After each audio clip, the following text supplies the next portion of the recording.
سلطان محمود غزنوی کا انصاف۔ ایک رات سلطان محمود غزنوی کو کافی کوششوں کے بعد بھی جب نیند نہیں آئی تو اپنے غلاموں سے کہنے لگے، لگتا ہے کہ کسی مظلوم پر آج کوئی ظلم ہوا ہے، تم لوگ گلیوں میں پھیل جاؤ اور اگر کوئی فریادی نظر آئے تو اسے میرے پاس لے آؤ۔ تھوڑی دیر بعد وہ سب واپس آ کر کہنے لگے، سلطان ہمیں تو کوئی بھی فریادی نہیں ملا، آپ آرام سے سو جائیں۔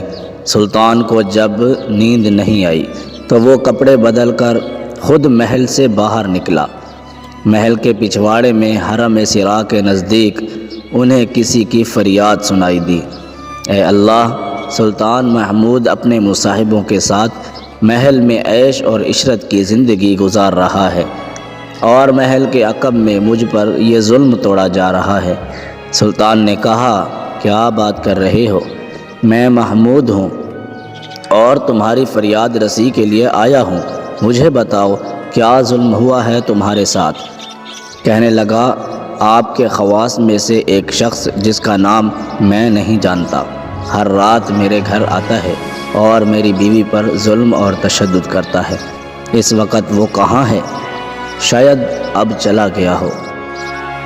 تو سلطان محمود کہنے لگے، دوبارہ جب آئے تو فوراً آ کر مجھے اطلاع کر دو۔ پھر سلطان نے محل کے دربان کو وہ شخص دکھایا اور کہا کہ جب بھی یہ دربار آئے اسے سیدھا میرے پاس پہنچا دو، اگر میں نماز کی حالت میں بھی ہوں تو پرواہ مت کرنا۔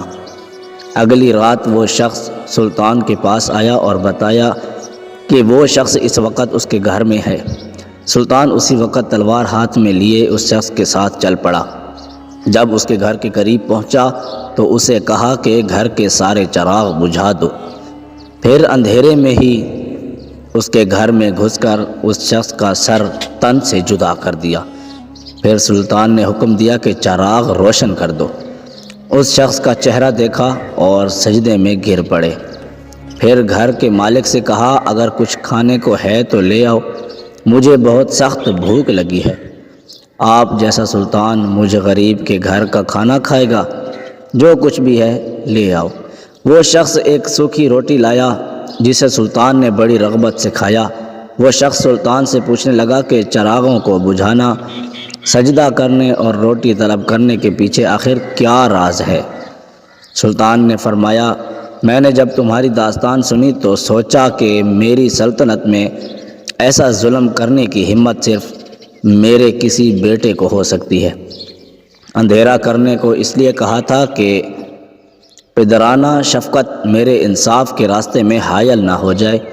چراغ جلنے پر جب میں نے دیکھا کہ وہ میرا بیٹا نہیں ہے تو میں سجدہ شکر بجا لایا۔